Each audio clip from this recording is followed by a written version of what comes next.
Welcome to another DragonLance Saga episode. My name is Adam, and today I'm going to give you my spoiler-filled review of the Lost Chronicles, Dragons of the Highlord Skies. Again, I will be spoiling the story, so if you don't want to know it, stop watching now. Don't forget to like and subscribe to the channel, ring the bell, and you can support this channel by becoming a patron on Patreon, a member of the YouTube channel, and you can pick up some DragonLance gaming materials using my affiliate link, and all links are in the description below. Now, this is my perspective only, and if you have any thoughts or you happen to disagree with mine, I invite you to share them in the YouTube chat or in the comments below. Now, like I said, this is part of the Lost Chronicles trilogy. This was released way after, years and years after the original Chronicles, and the original Chronicles were based off of the Dragonlance modules that were released for Advanced Dungeons & Dragons. Now, they couldn't cover every single story beat, and so they just hit the big ones, talking about the War of the Lance.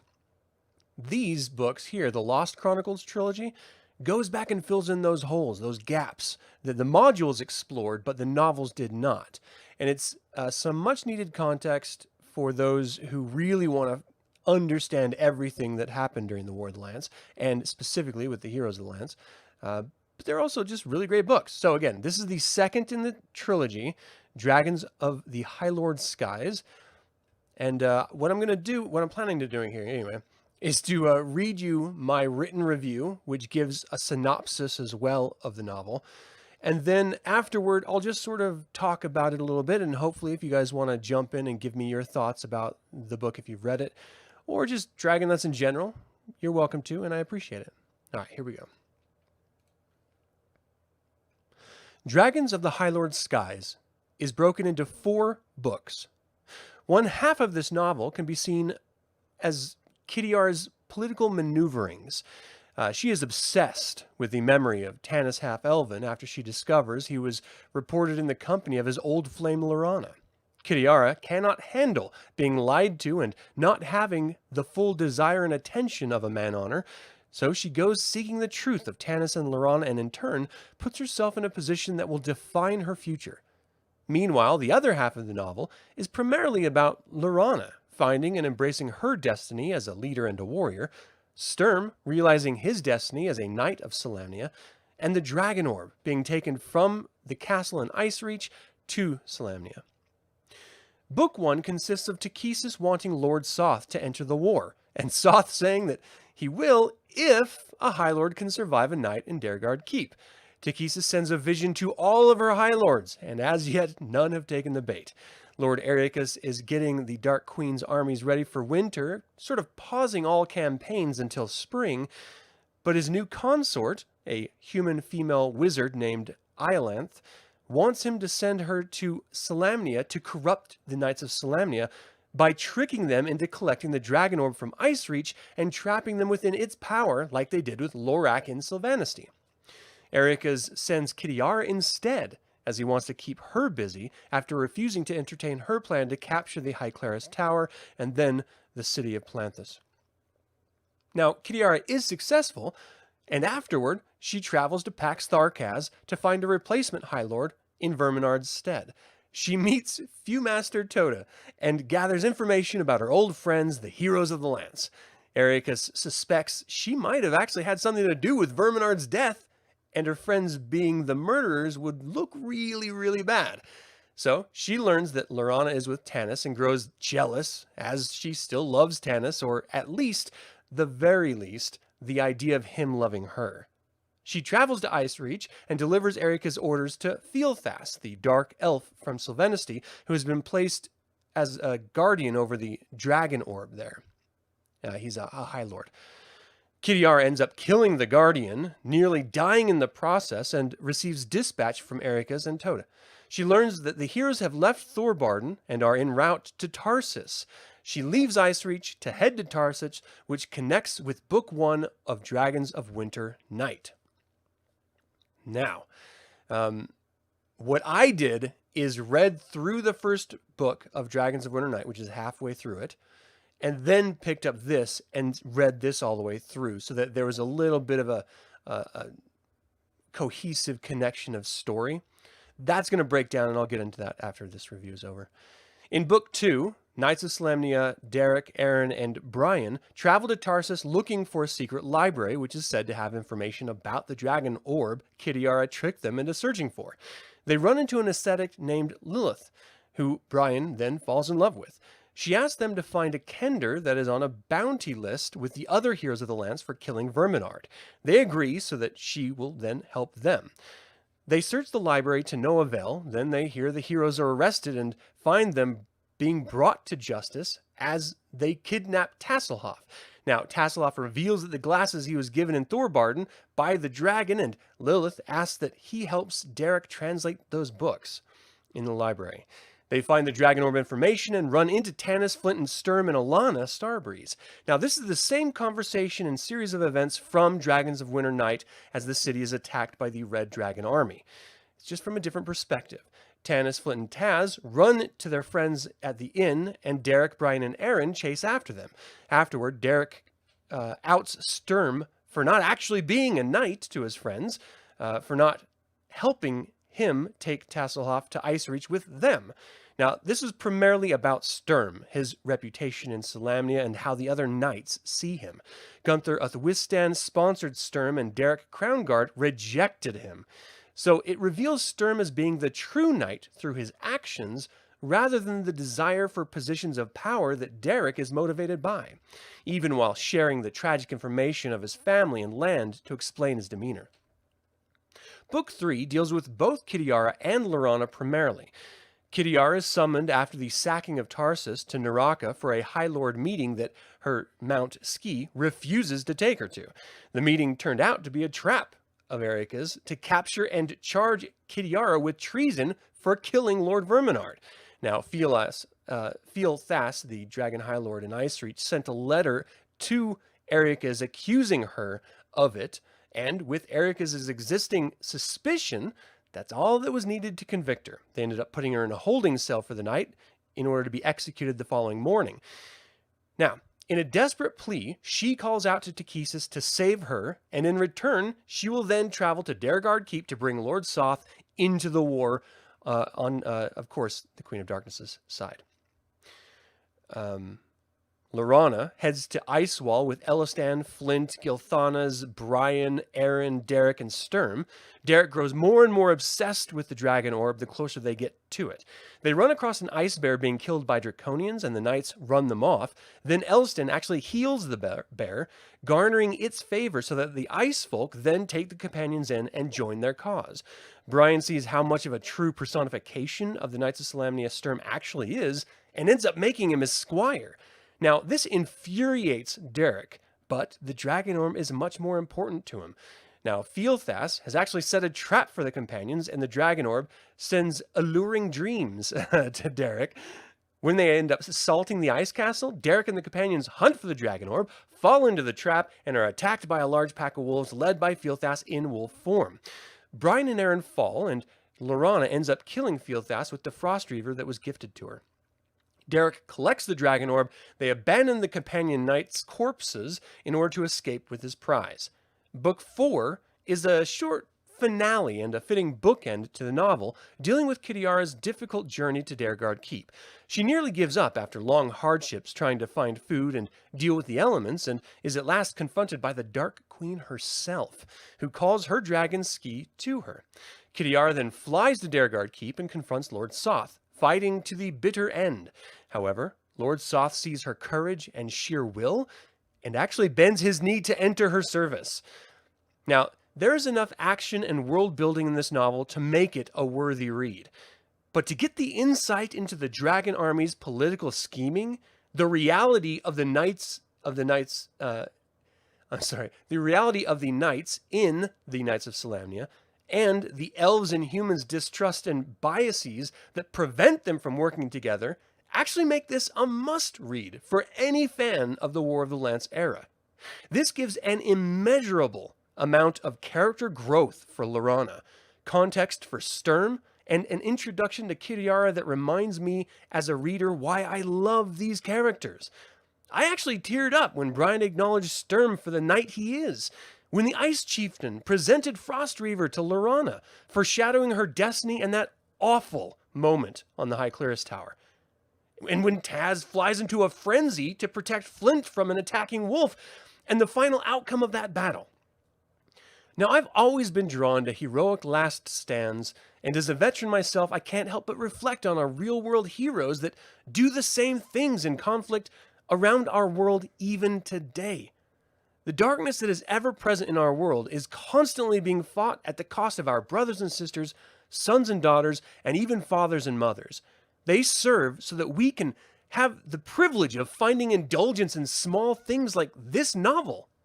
I, for one, am very thankful for the service and sacrifice, and I celebrate it whenever I see the harsh reality echoed in fictional characters.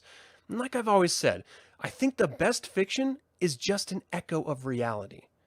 Now, this novel can feel disjointed at times as it bounces back and forth, but in the context of the original Chronicles trilogy, it is a welcomed addition.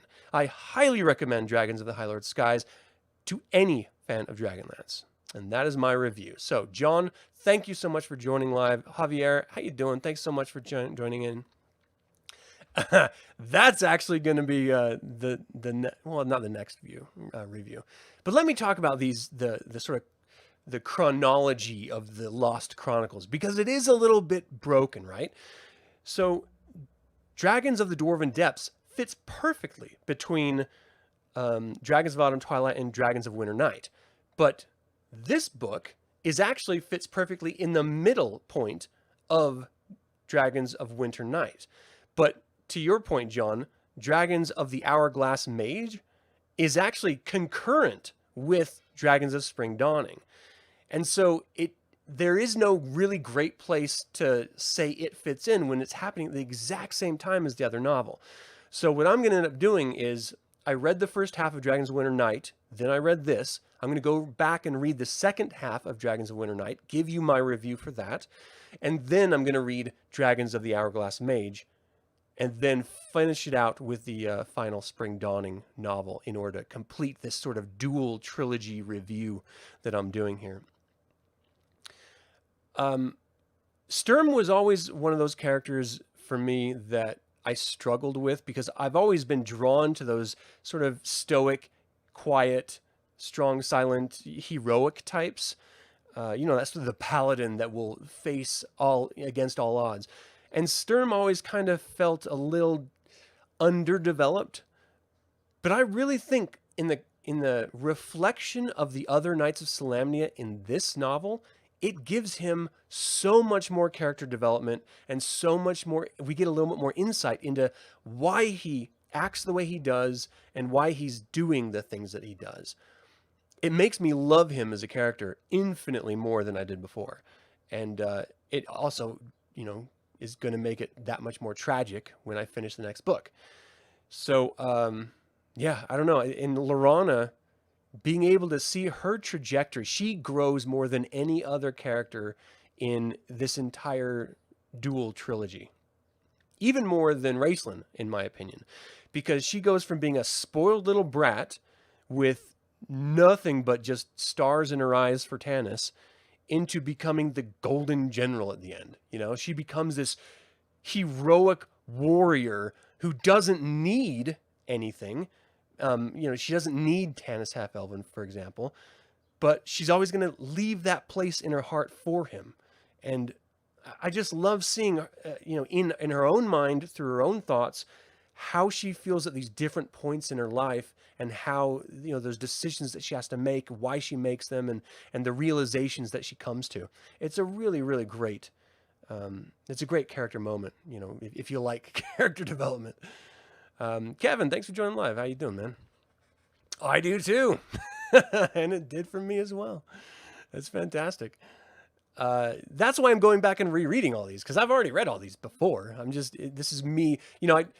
What I usually end up doing is sort of go down rabbit holes with authors. Like, I've read everything that Clive Barker has ever done.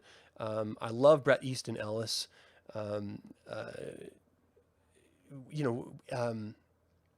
When it comes to fantasy, I've read all of the Game of Thrones that have been released. Still waiting for that last one.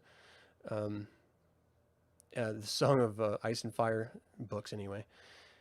And, I'd really love to just revisit all of these in time. and just sort of relive. I think part of what makes this great as well, if I'm being honest, is, Dragonlance is great as a world, and the novels are, they range from being really good to tolerable, depending on the novel. But a lot of it is just a reflection of the first time I read it and where I was in my life, nostalgia, and where I am now in my life and revisiting it. And it's a completely different experience now.